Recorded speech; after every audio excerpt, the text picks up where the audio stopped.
पैसा एक ऐसी चीज जिसके पीछे पूरी दुनिया भाग रही है। गरीब हो या अमीर, राजा हो या आम इंसान, हर कोई इसे पाना चाहता है।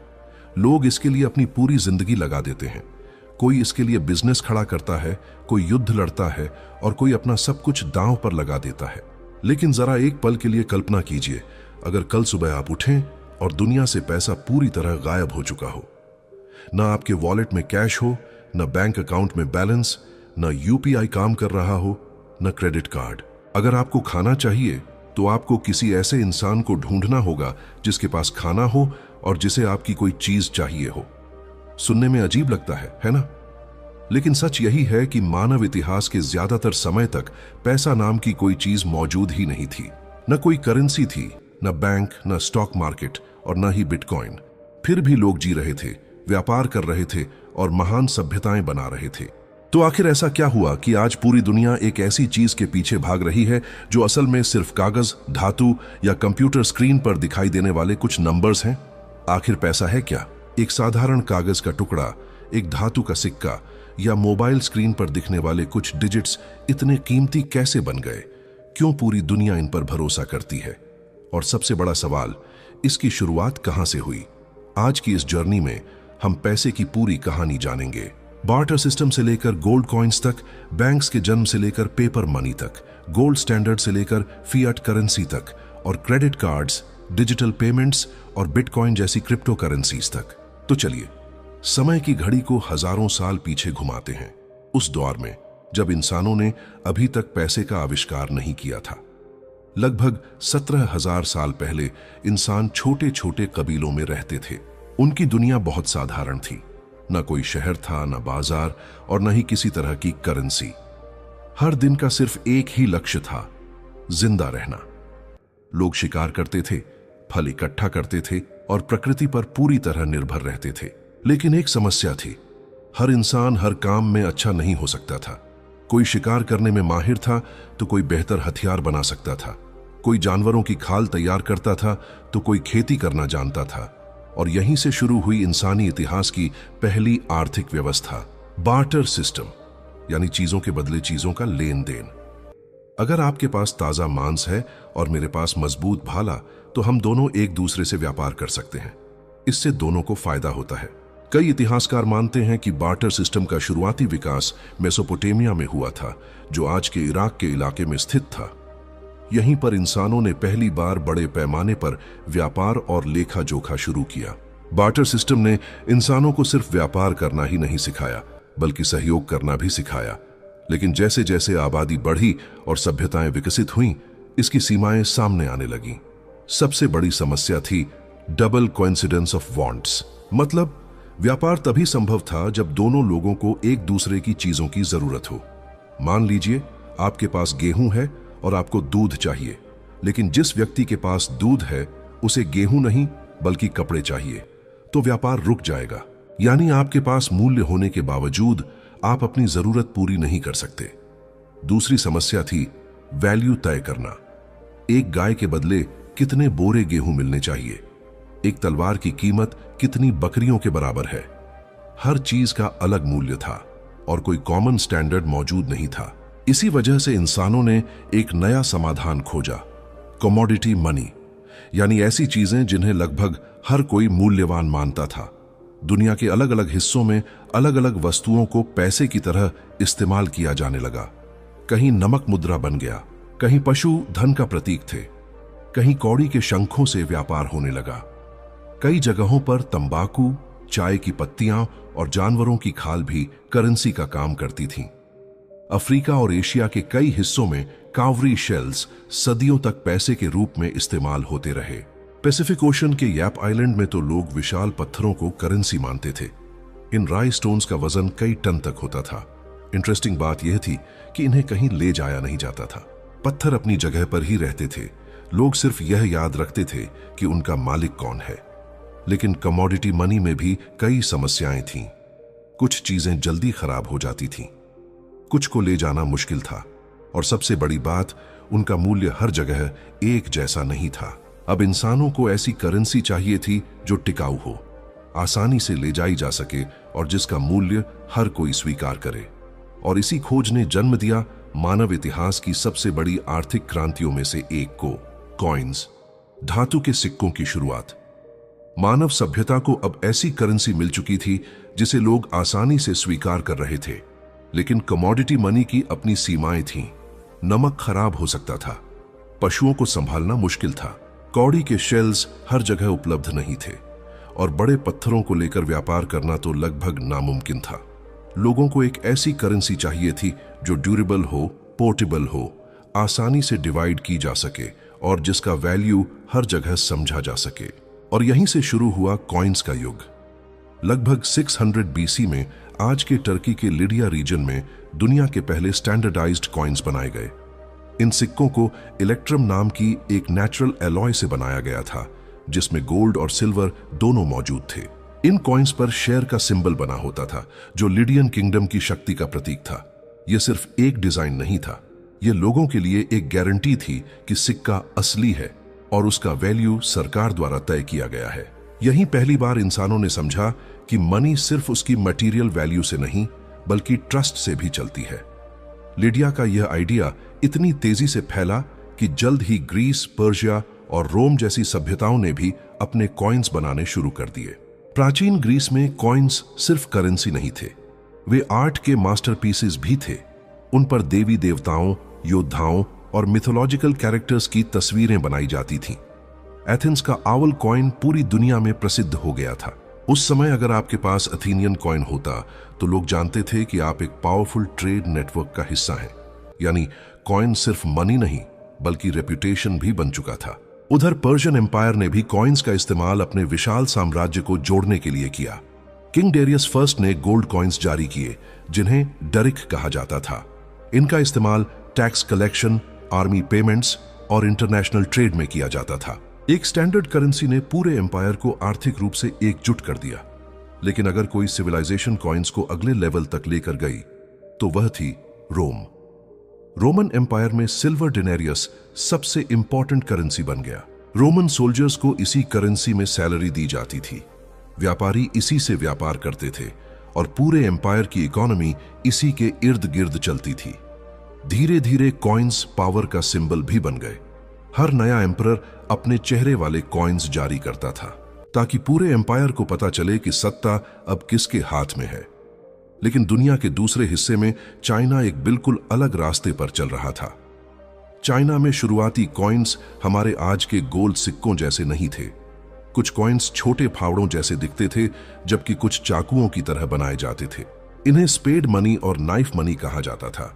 बाद में चिन डायनेस्टी ने करेंसी को स्टैंडर्डाइज किया और गोल्ड कॉइन्स बनाए, जिनके बीच में एक स्क्वायर होल होता था। इस डिजाइन का एक प्रैक्टिकल फायदा था, लोग कई कॉइन्स को एक धागे में पिरोकर आसानी से कैरी कर सकते थे। यानी डिजाइन भी टेक्नोलॉजी का हिस्सा था। अब तक कॉइन्स ने व्यापार को पहले से कहीं ज्यादा आसान बना दिया था। उनका स्टैंडर्ड वैल्यू था, उन्हें स्टोर करना आसान था, उन्हें कहीं भी कैरी किया जा सकता था, और सबसे बड़ी बात, लोग उन पर भरोसा करते थे। लेकिन जैसे जैसे व्यापार बढ़ा, एक नई समस्या सामने आई। अगर आप लोकल मार्केट में व्यापार कर रहे हैं तो कुछ कॉइन्स काफी हैं। अब तक आपने देखा कि इंसान बार्टर सिस्टम से निकलकर कॉइन्स तक पहुंच चुका था। लेकिन जैसे जैसे ट्रेड बढ़ा, एक नई प्रॉब्लम सामने आई। सोचिए, अगर आप एक बड़े व्यापारी हैं और आपको हजारों किलोमीटर दूर दूसरे देश में व्यापार करना है, तो क्या आप अपने साथ हजारों सोने चांदी के सिक्के लेकर जाएंगे? जाहिर है, यह बहुत रिस्की था। चोरी का डर अलग और इतना वजन उठाना अलग। यहीं से शुरू हुई एक ऐसी रेवोल्यूशन जिसने पूरी दुनिया की इकोनॉमी को हमेशा के लिए बदल दिया। बैंकिंग की शुरुआत। असल में बैंकिंग की जड़ें और भी पुरानी हैं। लगभग 4000 साल पहले प्राचीन मेसोपोटामिया में मंदिर सिर्फ पूजा के स्थान नहीं थे, वे लोगों की संपत्ति रखने और अनाज उधार देने का काम भी करते थे। उस समय अनाज ही वेल्थ का सबसे बड़ा सोर्स था। लोग अपना अनाज मंदिरों में जमा करते थे और जरूरत पड़ने पर ब्याज के साथ उसे उधार लेते थे। आसान भाषा में कहें तो ये दुनिया के पहले बैंक्स थे। बाद में एंशिएंट ग्रीस और रोम में यह सिस्टम और ऑर्गेनाइज्ड हो गया। रोम में मनी लेंडर्स को अर्जेंटारी कहा जाता था। ये लोग बाजारों में बैठकर व्यापारियों, किसानों और यहां तक कि सरकारों को भी लोन देते थे। वे ट्रांजैक्शंस का हिसाब रखते थे और इंटरेस्ट चार्ज करते थे।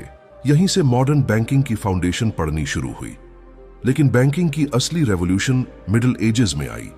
उस समय इटली के शहर जैसे वेनिस, फ्लोरेंस और जीनुआ पूरी दुनिया के व्यापारिक केंद्र बन चुके थे। अलग अलग देशों के व्यापारी यहां आते थे और उन्हें एक ऐसी फाइनेंशियल सिस्टम चाहिए थी जो लंबे डिस्टेंस के व्यापार को आसान बना सके। इसी दौर में मेडिसी फैमिली का उदय हुआ। 15वीं सदी में मेडिसी बैंक पूरे यूरोप का सबसे शक्तिशाली बैंक बन गया। उन्होंने कई ऐसे इनोवेशंस किए जो आज भी बैंकिंग का हिस्सा हैं। उन्होंने लेटर ऑफ क्रेडिट का इस्तेमाल शुरू किया। इसका मतलब था कि अब व्यापारियों को अपने साथ भारी मात्रा में सोना या सिक्के लेकर यात्रा करने की जरूरत नहीं थी। वे सिर्फ एक डॉक्यूमेंट के जरिए दूसरे शहरों में पैसा प्राप्त कर सकते थे। यही कॉन्सेप्ट आगे चलकर मॉडर्न चेक्स और बैंक ट्रांसफर्स की इंस्पिरेशन बना। मेडिची फैमिली ने डबल एंट्री बुक कीपिंग भी पॉपुलर की, जिसमें हर ट्रांजैक्शन को 2 अलग अलग एंट्रीज के रूप में रिकॉर्ड किया जाता था। आज पूरी दुनिया की अकाउंटिंग इसी प्रिंसिपल पर काम करती है। इंटरेस्टिंग बात यह है कि यही परिवार लियोनार्डो डा विंची और मिकलैंजेलो जैसे महान कलाकारों का भी पेट्रन बना और रेनेसांस को आगे बढ़ाने में इंपॉर्टेंट भूमिका निभाई। इसी दौरान एक और ऑर्गेनाइजेशन थी जिसने मॉडर्न बैंकिंग को नया रूप दिया, नाइट्स टेम्पलर। ये मूल रूप से एक मिलिट्री रिलीजियस ग्रुप था, लेकिन इन्होंने एक अनोखी फाइनेंशियल सर्विस शुरू की। अगर कोई व्यक्ति यूरोप से जेरूसलम की यात्रा कर रहा होता तो वह अपने देश में पैसा जमा कर सकता था और होली लैंड पहुंचकर वही पैसा वापस प्राप्त कर सकता था। यह कॉन्सेप्ट आज के इंटरनेशनल बैंकिंग और एटीएम नेटवर्क जैसा था, यानी बिना फिजिकल कैश साथ लिए आप दुनिया के दूसरे हिस्से में अपना पैसा एक्सेस कर सकते थे। धीरे धीरे बैंकिंग ने पूरी इकोनॉमी को बदलना शुरू कर दिया। अब लोग सिर्फ अपनी सेविंग्स जमा नहीं कर रहे थे, बल्कि लोन्स लेकर नए बिजनेस शुरू कर रहे थे। गवर्नमेंट्स भी वॉर्स और बड़े प्रोजेक्ट्स के लिए बैंक से पैसा उधार लेने लगी। क्रेडिट सिस्टम का जन्म हो चुका था और इसी क्रेडिट सिस्टम ने मॉडर्न कैपिटलिज्म की नींव रखी। लेकिन इसी बीच एक और बड़ी रेवोल्यूशन एशिया में जन्म ले रही थी, पेपर मनी की रेवोल्यूशन। आज हम कागज के नोटों को बिल्कुल नॉर्मल मानते हैं, लेकिन एक समय ऐसा था जब लोगों को विश्वास ही नहीं होता था कि एक साधारण कागज भी पैसा हो सकता है। पेपर मनी की शुरुआत 7वीं शताब्दी में टैंग डायनेस्टी के दौरान चाइना में हुई, लेकिन इसका बड़े पैमाने पर इस्तेमाल सोंग डायनेस्टी के समय हुआ। शुरुआत में व्यापारी खुद पेपर रिसीट्स जारी करते थे ताकि उन्हें भारी कॉइन्स लेकर यात्रा न करनी पड़े। बाद में चाइनीज गवर्नमेंट ने इस सिस्टम को ऑफिशियली स्टैंडर्डाइज कर दिया। इन नोटों को जौजी कहा जाता था। जब 13वीं सदी में प्रसिद्ध यात्री मार्को पोलो चाइना पहुंचे तो वे यह देखकर हैरान रह गए कि लोग सिर्फ कागज के टुकड़ों से व्यापार कर रहे हैं। यूरोप के लिए यह किसी जादू से कम नहीं था। लेकिन यूरोप में पेपर मनी को पॉपुलर होने में अभी कई सदियां लगनी थीं। 17वीं सदी में स्वीडन ने दुनिया के पहले ऑफिशियल बैंक नोट्स जारी किए। इसके बाद 1694 में बैंक ऑफ इंग्लैंड की स्थापना हुई और उसने भी गोल्ड बैक्ड बैंक नोट्स जारी करने शुरू कर दिए। इन नोटों का एक सिंपल प्रॉमिस था, अगर आपके पास यह नोट है तो आप इसे बैंक में ले जाकर इसके बराबर का सोना प्राप्त कर सकते हैं। यानी कागज का मूल्य उसके पीछे मौजूद गोल्ड रिजर्व से तय होता था। यहीं से शुरू हुई दुनिया की सबसे इंपॉर्टेंट मॉनेटरी सिस्टम्स में से एक, गोल्ड स्टैंडर्ड। गोल्ड स्टैंडर्ड का बेसिक प्रिंसिपल बहुत सिंपल था। एक देश उतनी ही करेंसी जारी कर सकता था जितना उसके पास सोना मौजूद है। ब्रिटेन ने 1821 में इसे ऑफिशियली अपनाया, जबकि अमेरिका ने 19वीं सदी में इसे पूरी तरह इंप्लीमेंट किया। इस सिस्टम का सबसे बड़ा फायदा था स्टेबिलिटी, क्योंकि सरकारें मनमर्जी से नए नोट नहीं छाप सकती थीं। हर नए नोट के पीछे उतनी ही मात्रा में सोना होना जरूरी था। इससे इन्फ्लेशन पर कंट्रोल रहता था और लोगों का करेंसी पर ट्रस्ट बना रहता था। इंटरनेशनल ट्रेड भी आसान हो गया क्योंकि हर देश की करेंसी की वैल्यू गोल्ड के आधार पर तय होती थी। लेकिन हर सिस्टम की तरह गोल्ड स्टैंडर्ड की भी लिमिटेशंस थीं। अगर किसी देश को इकोनॉमिक क्राइसिस के समय ज्यादा पैसा चाहिए होता तो वह आसानी से नए नोट नहीं छाप सकता था, और यही समस्या 1930 की ग्रेट डिप्रेशन के दौरान सामने आई। पूरी दुनिया आर्थिक संकट से जूझ रही थी, फैक्ट्रीज बंद हो रही थीं, लाखों लोग बेरोजगार हो रहे थे। लेकिन गोल्ड स्टैंडर्ड के कारण गवर्नमेंट्स अपनी इकोनॉमीज को स्टिमुलेट करने के लिए पर्याप्त पैसा नहीं छाप पा रही थीं। स्थिति इतनी खराब हो गई कि कई देशों को गोल्ड स्टैंडर्ड छोड़ना पड़ा। 1933 में अमेरिकी राष्ट्रपति फ्रैंकलिन डी रूजवेल्ट ने अमेरिका को गोल्ड स्टैंडर्ड से अलग कर दिया।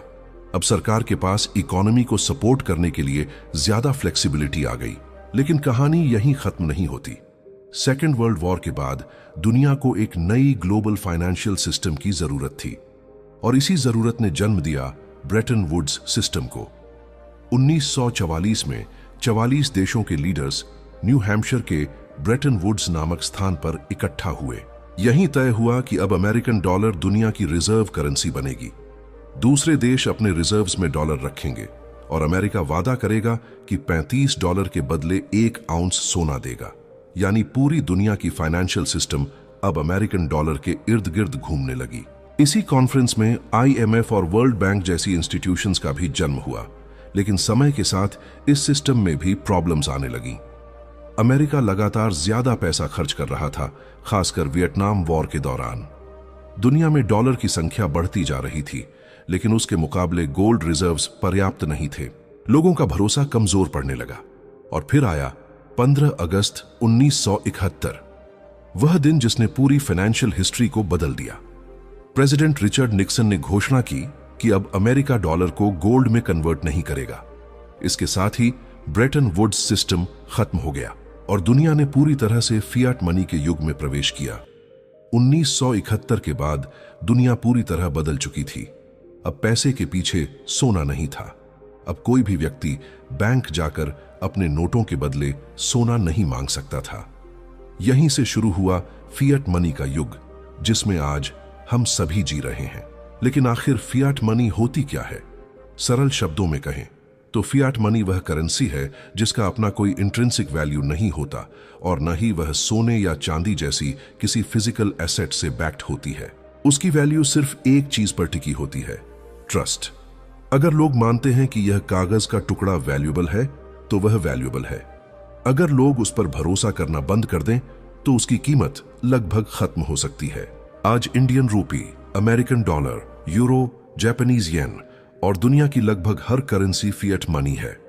इस सिस्टम का सबसे बड़ा फायदा यह है कि गवर्नमेंट्स और सेंट्रल बैंक्स के पास इकोनॉमी को मैनेज करने की ज्यादा फ्रीडम होती है। जब इकोनॉमी स्लो पड़ती है तो वे इंटरेस्ट रेट्स कम कर सकते हैं, ज्यादा मनी सप्लाई ला सकते हैं और ग्रोथ को सपोर्ट कर सकते हैं। लेकिन इस फ्रीडम के साथ एक बड़ा रिस्क भी आता है, इन्फ्लेशन। अगर बहुत ज्यादा पैसा मार्केट में आ जाए तो करेंसी की वैल्यू गिरने लगती है और चीजें महंगी होती चली जाती हैं। यानी फियाट सिस्टम पूरी तरह बैलेंस और ट्रस्ट पर टिका हुआ है। लेकिन जैसे जैसे दुनिया तेज होती गई, लोगों को सिर्फ नए पैसे की नहीं बल्कि पैसे भेजने के नए तरीकों की भी जरूरत महसूस होने लगी। और यहीं से शुरू हुई क्रेडिट कार्ड रेवोल्यूशन। साल था 1950। न्यूयॉर्क के एक बिजनेसमैन फ्रैंक मैकनमारा एक रेस्टोरेंट में खाना खाने गए। खाना खत्म होने के बाद उन्हें पता चला कि वे अपना वॉलेट घर पर भूल आए हैं। यह उनके लिए बेहद शर्मिंदगी वाली स्थिति थी। लेकिन इसी इंसिडेंट ने एक रेवोल्यूशनरी आइडिया को जन्म दिया। क्या होगा अगर लोग अभी खरीदारी करें और बाद में भुगतान करें? यहीं से दुनिया का पहला credit card, diners club card, पैदा हुआ। शुरुआत में इसका इस्तेमाल सिर्फ कुछ चुनिंदा रेस्टोरेंट्स में होता था, लेकिन लोगों को यह आइडिया बेहद पसंद आया। अब उन्हें हर समय कैश लेकर घूमने की जरूरत नहीं थी।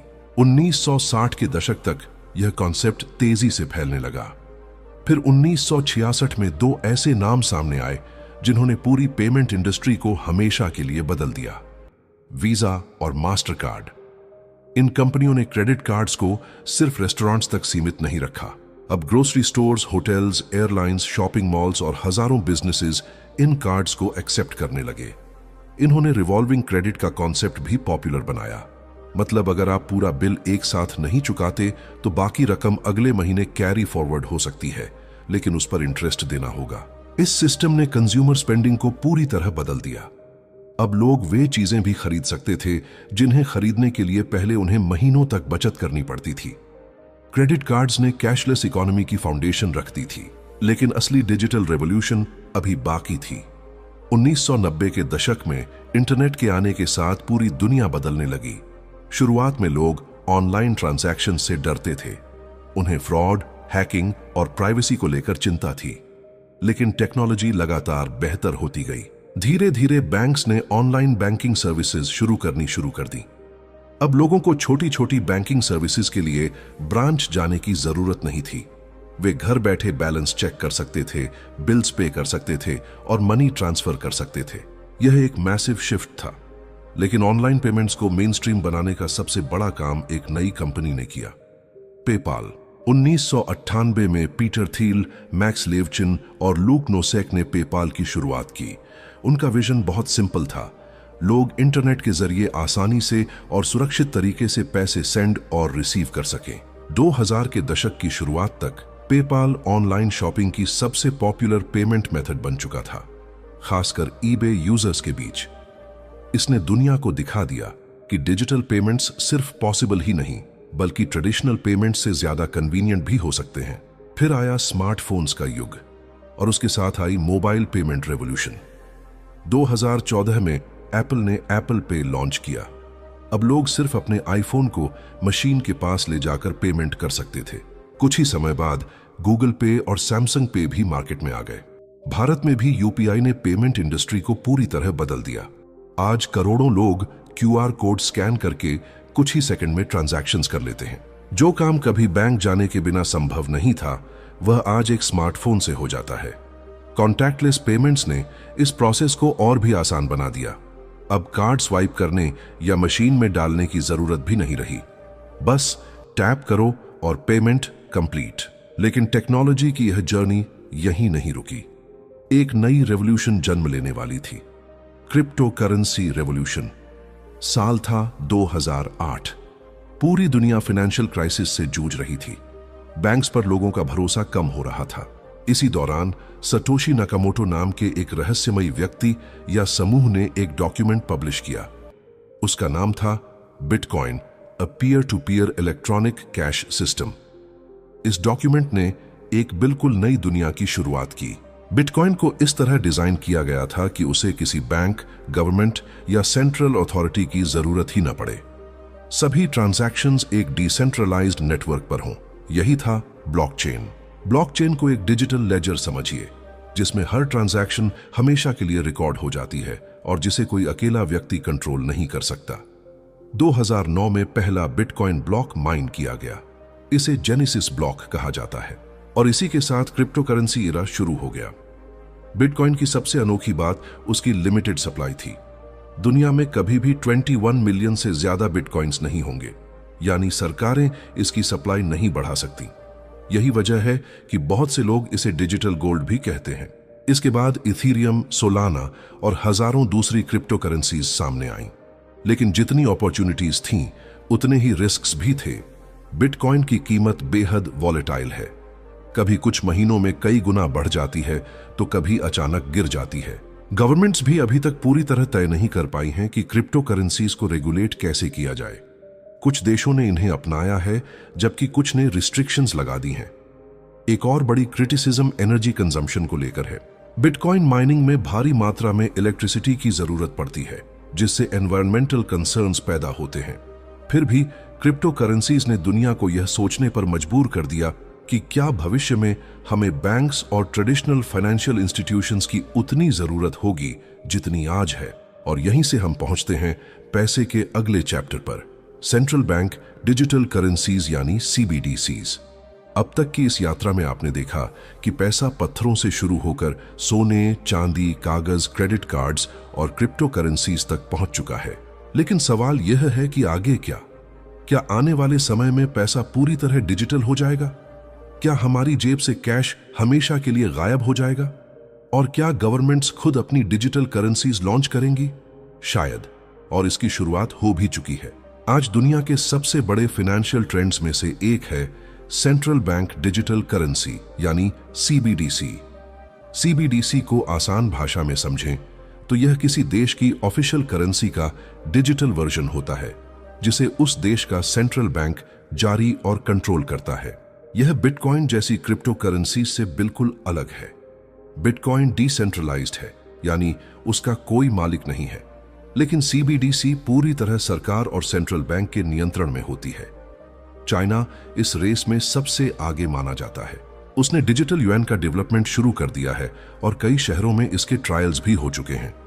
चाइना का उद्देश्य सिर्फ टेक्नोलॉजी को अपनाना नहीं है, वह कैश पर निर्भरता कम करना, ट्रांजैक्शंस को तेज बनाना और अपनी इकोनॉमी पर बेहतर कंट्रोल हासिल करना चाहता है। स्वीडन भी इसी दिशा में आगे बढ़ रहा है। उसकी ई-क्रोना प्रोजेक्ट पर कई वर्षों से काम चल रहा है। वहीं यूरोपियन यूनियन डिजिटल यूरो पर रिसर्च कर रहा है। अगर ये प्रोजेक्ट सफल होते हैं तो आने वाले दशकों में फिजिकल कैश का इस्तेमाल काफी कम हो सकता है। CBDCs के कई फायदे हैं। ट्रांजैक्शंस फास्टर और चीपर हो सकते हैं। फाइनेंशियल इंक्लूजन बढ़ सकती है, खासकर उन लोगों के लिए जिनके पास ट्रेडिशनल बैंकिंग सर्विसेज उपलब्ध नहीं है। सरकारी सब्सिडीज और वेलफेयर पेमेंट्स भी सीधे लोगों तक पहुंचाए जा सकते हैं। लेकिन हर टेक्नोलॉजी के साथ कुछ सवाल भी आते हैं। अगर हर ट्रांजैक्शन डिजिटल होगी तो प्राइवेसी का क्या होगा? क्या गवर्नमेंट्स लोगों के फाइनेंशियल एक्टिविटीज को पहले से ज्यादा ट्रैक कर पाएंगी? क्या इससे इंडिविजुअल फ्रीडम पर असर पड़ेगा? ये सवाल आज पूरी दुनिया में डिबेट का हिस्सा बने हुए हैं। इसी के साथ एक और बड़ा ट्रेंड तेजी से उभर रहा है, कैशलेस सोसाइटी। एक ऐसी सोसाइटी जहां फिजिकल नोट्स और कॉइन्स लगभग गायब हो जाएं। स्वीडन इसका सबसे बड़ा उदाहरण है। आज वहां के कई स्टोर्स कैश एक्सेप्ट ही नहीं करते। लोग मोबाइल ऐप्स, बैंक कार्ड्स और डिजिटल वॉलेट्स के जरिए पेमेंट करते हैं। यहां तक कि छोटे वेंडर्स और पब्लिक ट्रांसपोर्ट सिस्टम्स भी डिजिटल पेमेंट्स पर शिफ्ट हो चुके हैं। चाइना ने भी कैशलेस रेवोल्यूशन को एक अलग स्तर पर पहुंचा दिया है। अलीपे और वीचैट पे जैसे प्लेटफॉर्म्स ने करोड़ों लोगों की डेली लाइफ बदल दी है। आज चाइना में छोटे स्ट्रीट वेंडर्स से लेकर बड़े मॉल्स तक हर जगह QR कोड्स दिखाई देते हैं। कई जगहों पर लोग महीनों तक फिजिकल कैश का इस्तेमाल नहीं करते। इंडिया भी इस बदलाव का हिस्सा बन चुका है। UPI ने डिजिटल पेमेंट्स को इतना आसान बना दिया है कि अब गांवों तक QR कोड पेमेंट्स पहुंच चुके हैं। लेकिन एक पूरी तरह कैशलेस सोसाइटी के कुछ चैलेंजेस भी हैं। हर व्यक्ति के पास स्मार्टफोन या इंटरनेट एक्सेस नहीं होता। एल्डरली लोगों के लिए डिजिटल सिस्टम्स अपनाना हमेशा आसान नहीं होता। साइबर सिक्योरिटी और डेटा प्राइवेसी की समस्याएं भी लगातार बढ़ रही हैं। अगर पूरा फाइनेंशियल सिस्टम डिजिटल हो जाए तो एक बड़े साइबर अटैक का असर पूरी इकोनॉमी पर पड़ सकता है। यानी कन्वीनियंस के साथ नई रिस्पॉन्सिबिलिटीज भी आती हैं। और इसी बीच आर्टिफिशियल इंटेलिजेंस भी फाइनेंशियल वर्ल्ड को बदल रही है। आज AI सिस्टम्स फ्रॉड डिटेक्शन में मदद कर रहे हैं। वे सस्पिशियस ट्रांजैक्शंस को सेकंड्स में पहचान सकते हैं। भविष्य में AI पर्सनल फाइनेंशियल एडवाइजर्स की तरह काम कर सकती है, जो लोगों को इन्वेस्टमेंट, सेविंग्स और स्पेंडिंग डिसीजंस में गाइड करे। बायोमेट्रिक टेक्नोलॉजी भी तेजी से बढ़ रही है। फेस रिकॉग्निशन, फिंगरप्रिंट ऑथेंटिकेशन और वॉइस वेरिफिकेशन जैसी टेक्नोलॉजीज पेमेंट्स को और सिक्योर बना रही है। हो सकता है कि आने वाले समय में पासवर्ड्स की जरूरत ही खत्म हो जाए। आपका चेहरा या आपकी आवाज ही आपकी आइडेंटिटी बन जाए। लेकिन इन सारी टेक्नोलॉजीज के बावजूद एक चीज नहीं बदली है, और वह है पैसे का मूल उद्देश्य। हजारों साल पहले भी पैसा लोगों के बीच वैल्यू एक्सचेंज करने का माध्यम था।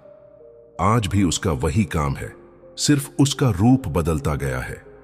कभी गाय और अनाज पैसा थे, फिर सोने चांदी के सिक्के आए, फिर कागज के नोट आए, फिर प्लास्टिक कार्ड्स, मोबाइल ऐप्स और क्रिप्टो करेंसीज, और शायद भविष्य में सिर्फ डिजिटल कोड्स और ब्लॉकचेन नेटवर्क्स रह जाएं।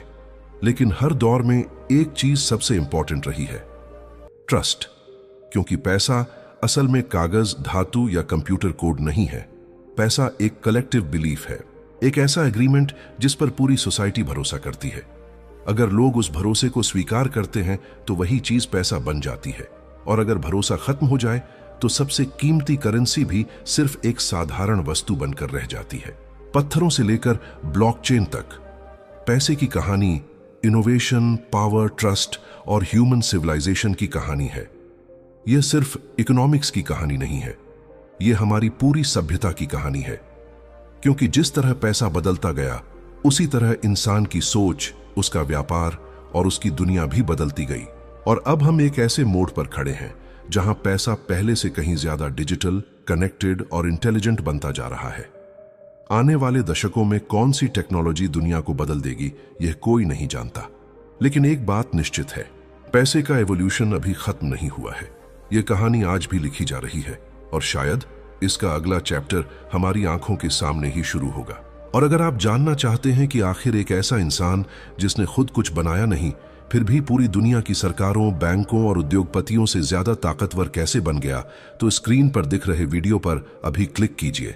उस कहानी को जानने के बाद आप पैसे और सत्ता की दुनिया को शायद पहले जैसा कभी नहीं देख पाएंगे। और हाँ, मैं आपसे वहीं मिलूंगा।